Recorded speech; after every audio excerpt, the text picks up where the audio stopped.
Hi viewers, കഴിഞ്ഞ എപ്പിസോഡിൽ നമ്മൾ നല്ല നാടൻ ചീരപ്പരിപ്പാണ് ഉണ്ടാക്കിയിരുന്നത്. അതിൻ്റെ ഒപ്പം ഞാൻ പറഞ്ഞിരുന്നു ഈ ഉണക്കമുളകും ഉള്ളിയും ചതച്ച് വറുത്ത ചമ്മന്തി കൂട്ടി കഴിക്കാൻ നല്ല ടേസ്റ്റാണെന്ന്. അപ്പോൾ ഇതാണ് അതിൻ്റെ റെസിപ്പി. വളരെ എളുപ്പമാണ് ഉണ്ടാക്കാൻ. ചീരപ്പരിപ്പ് അല്ല, മറ്റ് പലതരം പരിപ്പ് കറികളുടെ കൂടെ ചോറിൻ്റെ കൂടെ കൂട്ടി കഴിക്കാൻ നല്ല ടേസ്റ്റാണ്. അതുപോലെ തന്നെ കഞ്ഞീൻ്റെ ഒപ്പം കഴിക്കാനും നല്ല ടേസ്റ്റാണ്. നമ്മുടെ കഞ്ഞിയും പയറൊക്കെ ഉണ്ടാക്കുമ്പോൾ ഇതും കൂടി ഉണ്ടാക്കിയാൽ നല്ല ടേസ്റ്റാണ്. അപ്പോൾ നമുക്ക് നോക്കാം. വളരെ സിമ്പിളാണ്. ഇവിടെ ഞാൻ 6 ചുവന്നുള്ളി എടുത്തിട്ടുണ്ട്. ഒരുവിധം തിരക്കേടില്ലാത്ത സൈസുള്ള ചുവന്നുള്ളിയാണ് കേട്ടോ. പിന്നെ 6 പിരിയമുളകും എടുത്തിട്ടുണ്ട്. നമ്മൾ കൈയളവ് നോക്കുമ്പോൾ നമ്മുടെ ഉള്ളിനേക്കാളും കുറച്ച് കുറവ് നിൽക്കണം നമ്മുടെ ഉണക്കമുളകിൻ്റെ ആ ഒരു സൈസ്.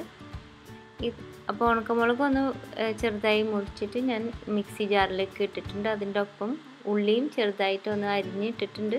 പിന്നെ ഒരു 1/4 ടീസ്പൂണിലും കുറച്ച് കൂടുതൽ ഉപ്പും ചേർത്ത് ഇനി നമുക്കതൊന്ന് ചതച്ചെടുക്കണം. ഇത് തീരെ പേസ്റ്റായി പോകരുത്, കൂടുതൽ അരിയരുത്, അതുപോലെ തന്നെ വെള്ളം ഒട്ടും ചേർക്കരുത്. ഒന്ന് ചതച്ച് കിട്ടണം, ഇങ്ങനെ ചോപ്പ് ചെയ്ത പോലെ. അതിന് നമ്മൾ കല്ലുമ്മിട്ട് അല്ലെങ്കിൽ അമ്മിക്കല്ലുമ്മിലൊക്കെ ഇട്ട് ചതച്ചാലും ശരിയാവില്ല. ശരിക്കും മിക്സിയിൽ ഒന്ന് പൾസ് ചെയ്ത് കിട്ടുമ്പോഴാണ് നന്നായി കിട്ടുന്നത്. എന്നാലേ ക്രിസ്പായിട്ട് വരുള്ളൂ നമ്മളിത് ഫ്രൈ ചെയ്യുമ്പോൾ. അപ്പോൾ ഇതുപോലെ ഏകദേശം കിട്ടണം. പിന്നെ ചെറിയ അളവിൽ ഉണ്ടാക്കുമ്പോഴാണ് കേട്ടോ കൂടുതൽ ടേസ്റ്റ് ഉണ്ടാവാറ്. അതുകൊണ്ടാണ് ഞാൻ ഈ ചെറിയ അളവ്. അപ്പോൾ വെളിച്ചെണ്ണ ചൂടായിട്ടുണ്ട് ഇത് ഫ്രൈ ചെയ്യാൻ വേണ്ടിയിട്ടുള്ളത്. അതിലേക്ക് നമ്മൾ ഈ ഉപ്പും ചേർത്ത ഈ ചോപ്പ് ചെയ്ത ഇൻഗ്രീഡിയൻസ് ആഡ് ചെയ്ത് ഇടയ്ക്കിടയ്ക്കൊന്ന് ഇളക്കി കൊടുക്കണം.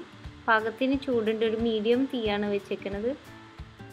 ഇതിന് ഇടയ്ക്കിടയ്ക്ക് ഇളക്കി ഒരു നല്ല ഗോൾഡൻ ബ്രൗണും ക്രിസ്പ് ആവണം. കൂടുതൽ ബ്രൗൺ ആവണ്ട, കറുത്ത് പോയാൽ ആ കയ്പ്പ് ചൊവ്വ വരും. അപ്പോൾ ആ ഒരു ഗോൾഡൻ നല്ലൊരു മൂപ്പിച്ച കളറ് വന്ന് കഴിയുമ്പോൾ നമുക്കിത് പതുക്കെ ഈ എണ്ണയിൽ നിന്ന് സ്ട്രെയിൻ ചെയ്ത് മാറ്റിയെടുക്കാം.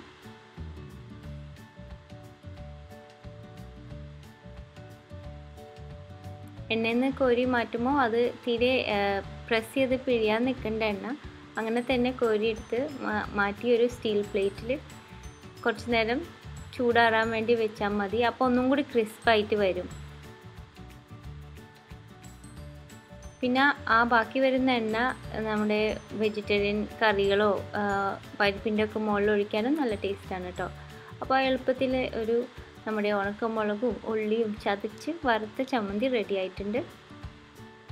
പെട്ടെന്ന് ഉണ്ടാക്കാൻ പറ്റിയ, നമുക്ക് ഊണിനൊക്കെ പെട്ടെന്ന് കറി ഇത്തിരി കുറവാണ്, ഐറ്റംസ് ഇത്തിരി കുറവുള്ളപ്പോൾ ഇതൊന്നും ഉണ്ടെങ്കിൽ നല്ല ടേസ്റ്റായിട്ട് എല്ലാവർക്കും കഴിക്കാൻ പറ്റും.